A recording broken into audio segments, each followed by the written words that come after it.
بسم اللہ الرحمن الرحیم۔ پیارے بچوں السلام علیکم۔ بچوں آج ہم مقاد دوم کا سبق نمبر 1 شروع کر رہے ہیں، جس کا عنوان ہے سورۃ اللہب۔ پہلے ہم اس کا تعارف اور شان نزول پیش کریں گے۔ چلیں اپنی کتاب کا صفحہ نمبر 55 کھولیے اور ہم اس کا تعارف پڑھیں گے۔ پہلے سورۃ اللہب مکی ہے۔ اس میں 1 رکوع، 5 آیتیں، 20 کلمے، 70 حروف ہیں۔ جب حضور صلی اللہ علیہ وآلہ وسلم نے پہلی مرتبہ صفا کے پہاڑ پر چڑھ کر لوگوں کو دین اسلام کی دعوت دی تو ابو لہب نے حضور صلی اللہ علیہ وآلہ وسلم کی شان میں گستاخی کی، تو اللہ تعالیٰ نے اس کی مذمت میں یہ سورہ مبارکہ اتاری اور اس کی تباہی اور بربادی کا ذکر فرمایا اور اس کا انجام بیان فرمایا کہ وہ آگ کے عذاب میں مبتلا ہوگا، اور اس کی بیوی بھی حضور صلی اللہ علیہ وآلہ وسلم کی گستاخ تھی۔ اس کا انجام بھی بیان ہوا، اور اس سورہ مبارکہ کے مطابق وہ بھی کھجور کی چھال کی رسی سے پھندا لگنے سے اس دنیا سے رخصت ہو گئی اور جہنم رسید ہوئی۔ بچوں اب شان نزول کی ہم بلند خوانی کرتے ہیں۔ سورۃ اللہب مکی ہے۔ اس میں 1 رکوع، 5 آیتیں، 20 کلمے، 70 حروف ہیں۔ جب حضور صلی اللہ علیہ وآلہ وسلم نے پہلی مرتبہ صفا کے پہاڑ پر چڑھ کر لوگوں کو دین اسلام کی دعوت دی تو ابو لہب نے حضور صلی اللہ علیہ وآلہ وسلم کی شان میں گستاخی کی، تو اللہ تعالیٰ نے اس کی مذمت میں یہ سورہ مبارکہ اتاری اور اس کی تباہی اور بربادی کا ذکر فرمایا اور اس کا انجام بیان فرمایا کہ وہ آگ کے عذاب میں مبتلا ہوگا، اور اس کی بیوی بھی حضور صلی اللہ علیہ وآلہ وسلم کی گستاخ تھی۔ اس کا انجام بھی بیان ہوا، اور اس سورہ مبارکہ کے مطابق وہ بھی کھجور کی چھال کی رسی سے پھندا لگنے سے اس دنیا سے رخصت ہو گئی اور جہنم رسید ہوئی۔ بچوں سب سے پہلے ہم آپ کو یہ بتائیں گے، سورۃ اللہب مکی صورت ہے، یعنی یہ صورت مکہ میں نازل ہوئی۔ مدینے میں نازل ہونے والی صورتوں کو مدنی صورت کہتے ہیں۔ ہمارے پیارے نبی صلی اللہ علیہ وآلہ وسلم نے سب سے پہلے صفا کے پہاڑ پر چڑھ کر مکے کے لوگوں کو اسلام کی دعوت دی، تو آپ صلی اللہ علیہ وآلہ وسلم کے چچا ابو لہب اور اس کی بیوی نے حضور صلی اللہ علیہ وآلہ وسلم کی شان میں گستاخانہ کلمات کہے، تو اللہ تعالیٰ نے اس کی مذمت کرتے ہوئے یہ صورت نازل فرمائی، جس میں اس کی اور اس کی بیوی کی تباہی اور بربادی کا ذکر فرمایا اور اس کا انجام بھی بیان فرمایا کہ وہ جہنم کی آگ میں جلے گا، اور اس کی بیوی کا بھی انجام بیان کیا گیا کہ وہ بھی تباہ و برباد ہو گئی اور جہنم کی آگ میں جلی۔ سورۃ اللہب مکیہ۔ بسم اللہ الرحمن الرحیم۔ تبت یدا ابی لہب وتب۔ شروع کرتا ہوں اللہ کے نام سے جو نہایت مہربان اور رحم کرنے والا ہے۔ تباہ ہو جائیں ابو لہب کے دونوں ہاتھ، اور وہ تباہ ہو ہی گیا۔ ما اغنی عنہ مالہ وما کسب۔ اسے کچھ کام نہ آیا اس کا مال اور جو اس نے کمایا۔ سیصلی نارا ذات لہب۔ اب دھنستا ہے لپٹ مارتی آگ میں وہ وامرأتہ۔ اور اس کی جورو بیوی۔ حمالۃ الحطب۔ لکڑیوں کا گٹھا سر پر اٹھاتی۔ فی جیدہا حبل من مسد۔ اس کے گلے میں کھجور کی چھال کا رسہ۔ تبت۔ بچوں اپنی کتاب کا صفحہ نمبر 56 کھولیے۔ تبت کے معنی تباہ ہو جائیں۔ یدا۔ دونوں ہاتھ۔ ابی لہب۔ ابو لہب کے۔ و۔ اور۔ تب۔ تباہ ہو گیا وہ۔ ما۔ نہ۔ اغنا۔ کام آیا۔ ان۔ سے کہ۔ ہو۔ اس۔ مالو۔ مال۔ ہو۔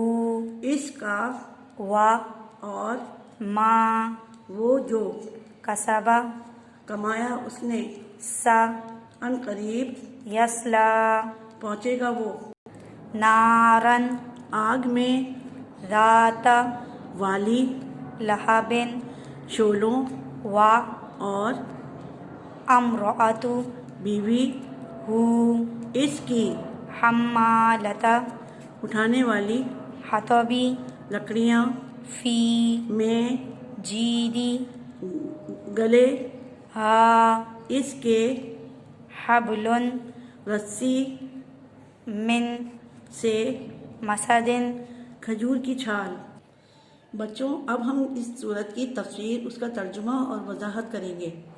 تبت یدا ابی لہب وتب تباہ ہو جائیں ابو لہب کے دونوں ہاتھ، اور وہ تباہ ہو ہی گیا۔ ابو لہب نے حضور صلی اللہ علیہ وآلہ وسلم کی شان میں بکواس ہی نہیں کی، بلکہ پتھر اٹھا کر حضور صلی اللہ علیہ وآلہ وسلم پر پھینکنا چاہا تو اللہ تعالیٰ نے اس کے ہاتھوں سے قوت ختم کر کے روک دیا۔ چونکہ اس نے دونوں ہاتھوں سے اٹھایا تھا، اس لیے اللہ تعالیٰ نے اس کے لیے فرمایا تبت یدا ابی لہب، یعنی اس آیت میں بتایا گیا ہے کہ جب ابو لہب نے حضور صلی اللہ علیہ وآلہ وسلم کو پتھر کے ذریعے نقصان پہنچانے کی کوشش کی تو اللہ تعالیٰ نے اس کے ہاتھوں کی طاقت کو روک دیا اور فرمایا کہ ابو لہب کے دونوں ہاتھ تباہ ہو جائیں۔ ما اغنا عنہ مالہ وما کسب اسے کچھ کام نہ آیا اس کا مال اور نہ جو کمایا۔ ابو لہب نے جب پہلی آیت مبارکہ تبت یدا ابی لہب سنی تو کہنے لگا جو کچھ میرا بھتیجا کہتا ہے اگر سچ ہے تو میں اپنی جان کے لیے اپنا مال و اولاد کو فدیہ کر دوں گا۔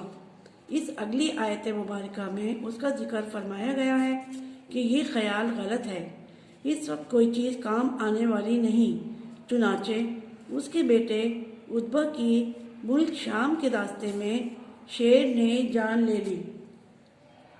ابو لہب نے جب اس آیت کو سنا تو کہا کہ اگر یہ بات سچ ہے جو میرا بھتیجا کہہ رہا ہے تو میں اپنا سارا مال اور اولاد فدیہ کر دوں گا۔ چنانچہ اگلی آیت میں بتایا گیا ہے کہ اس کا مال و دولت کچھ کام نہ آئے گا جس پر وہ اکڑ رہا ہے۔ سیصلی نارا ذات لہب اب دھنستا ہے لپٹ مارتی آگ میں، یعنی دنیا میں اس کو ذلت کا عذاب ہوا اور آخرت میں نارن ذات لہب عظیم آگ جو لپٹ مارتی اور جلاتی ہے، جہنم کی آگ میں وہ جلے گا۔ اس آیت مبارکہ میں بتا دیا گیا ہے کہ آخرت میں بھی وہ جہنم کی آگ میں جائے گا اور اسی میں جلتا رہے گا۔ وامرأۃ حمالۃ الحطب اور اس کی جورو بیوی لکڑیوں کا گٹھا سر پر اٹھاتی۔ اس کی عورت یعنی ابو لہب کی بیوی جس کا نام ام جمیل بنت حرب تھا، یہ حضور صلی اللہ علیہ وآلہ وسلم کے پڑوس میں رہتی تھی۔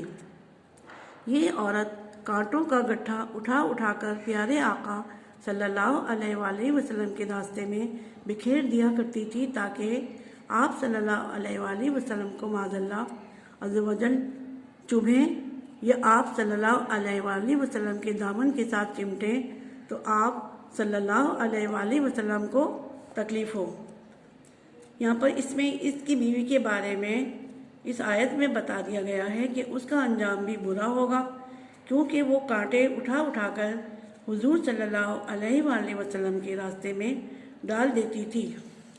فی جیدہا حبل من مسد اس کے گلے میں کھجور کی چھال کا رسہ۔ ام جمیل روزانہ کانٹے دار لکڑیاں چن کر گٹھری لاتی اور انہیں مسلمانوں کے راستے پر بکھیر دیتی تاکہ انہیں کانٹے لگیں۔ ایک رات حسب دستور لکڑیاں لا رہی تھی کہ تھک گئی تو تھوڑی دیر آرام کرنے کے لیے ایک پتھر پر بیٹھی تو ایک فرشتے نے اسے گٹھری پیچھے سے کھینچ کر نیچے گرا دیا اور گٹھری کی رسی اس کے گلے میں پھانسی کا کام کر گئی۔